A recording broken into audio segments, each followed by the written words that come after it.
Fantastic. Next up, we have Charley Hine.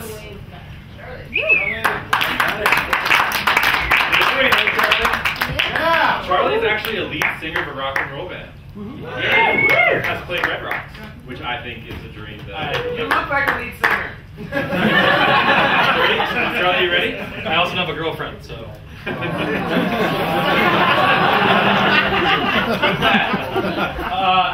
My name is Charley Hine. I'm going to talk about the similarities I found between songwriting and programming. I started programming when I was 13, songwriting and kind of tinkering around with instruments when I was 11.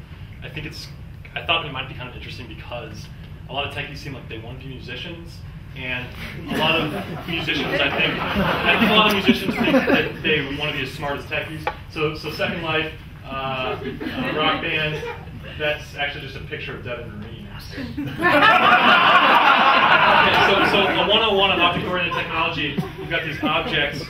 They're kind of different sections that make up the application, and they're different. You've got polymorphism, you've got inheritance. A 101 on inheritance, just real quick to prove a point. You could have the base property of a shoe, has a sole, has laces.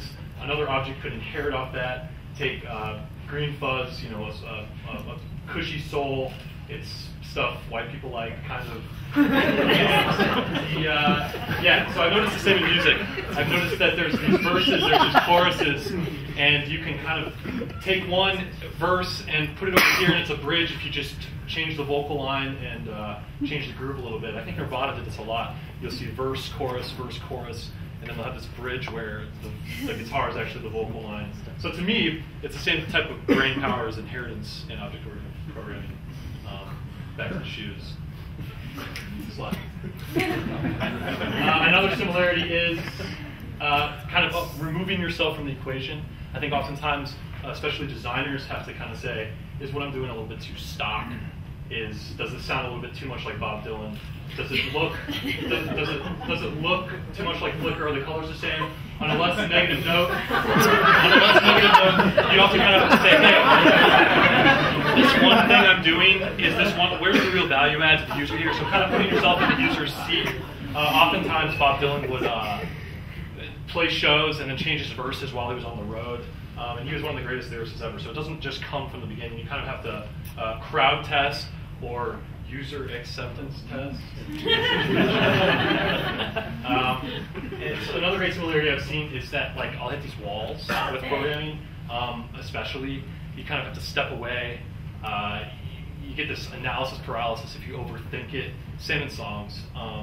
Real quick, you'll hit this track, you have to go back up to the solution. Okay, and you've heard stories of coders kind of coming up with code in their sleep to get to the solution. I think musicians do the same thing. Sometimes they take a walk in the city or go out in nature or take drugs.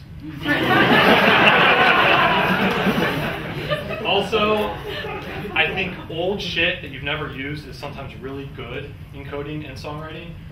Sometimes you'll have these code samples. Sometimes you'll have a chorus. And one day you'll use it. A lot of the time you just have this repository. So say, for example, you have a piece of code that allows people to pay for things with their cell phone by text messaging in, meaning that they don't have to use quarters at a payphone. If you implement that code, it would be, that was the joke. So I have this repository of shit. I'll use it one day. It's really good. I think coders do that too. They do samples from blogs, etc. So I think at this point you might be saying, no duh. Programming and songwriting are both really kind of math-oriented. You know, I hear that a lot when I was talking to people about this.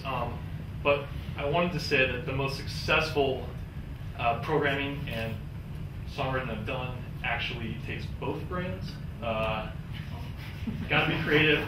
Got to have an end goal. Got to watch out for the analysis paralysis.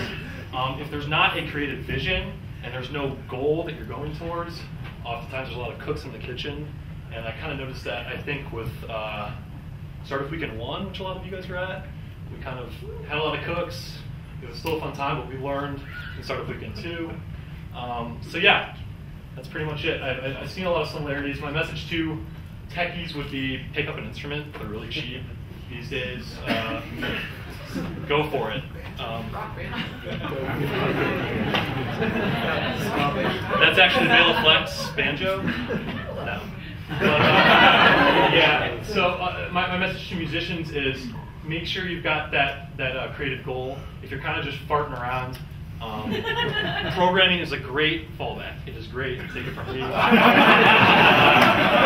if you're just ripping it up in your room like Dream Theater, who gives a shit?